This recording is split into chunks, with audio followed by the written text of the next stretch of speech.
পেজে কাজ করা এতটা সহজ নয় গাইস। আসসালামু আলাইকুম, কেমন আছেন সবাই? আশা করছি সবাই সুস্থ আছেন, ভালো আছেন। যে যেখান থেকে আমার ভিডিওটি দেখছেন অবশ্যই একটা লাইক দিয়ে আমার ভিডিওটি দেখা শুরু করুন। তো আজকে কী কী রান্না করেছি সেটা আপনাদের সাথে শেয়ার করব। তো চলেন, তার আগে একটু কথা বলে নেই। আমি যেহেতু 3টা পেজ নিয়ে কাজ করছি, সেই ক্ষেত্রে আমার অনেক বেশি কষ্ট হয়ে যাচ্ছে। তো ভাবতেছি প্রতিদিন লং ভিডিও দিব রাত 10টায়। সারাদিন আমি কী টুকিটাকি কী করি সেটা নিয়ে একটা ভিডিও থাকবে। তো আসলে 3টা পেজে প্রতিদিন লং ভিডিও ছাড়া আসলে কষ্ট হয়ে যাচ্ছে। এজন্য ভাবতেছি প্রতিদিন মানে একদিন পেজে দিব, একদিন আইডিতে দিব, যেহেতু আইডিতেও আমি কাজ করছি। আর হচ্ছে ইউটিউব চ্যানেল রয়েছে, যারা আমার ইউটিউব থেকে দেখছেন অবশ্যই আমার চ্যানেলটি সাবস্ক্রাইব করে দিবেন, আমার জন্য অনেক উপকার হবে। আর যাই হোক, আমার কথার মধ্যে ভুল ভ্রান্তি হতে পারে, ক্ষমা দৃষ্টিতে দেখবেন।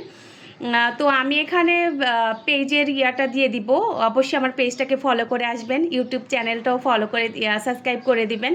তো চলেন আজকে কী রান্না করেছি সেটাই শেয়ার করছি। এখানে হচ্ছে কলমি শাক রান্না করেছি, আর শুকনো মরিচ ভেজে নিয়েছি একটু। মানে শুকনো মরিচ দিয়ে শাক দিয়ে ভাত খেতে পারলে কিন্তু অনেক বেশি ভালো লাগে, মানে অনেক মজা লাগে। অনেক দিন পর করলাম। আর এখানে হচ্ছে ধুন্দুল দিয়ে আর হচ্ছে চিংড়ি মাছ দিয়ে একটা তরকারি রান্না করেছি।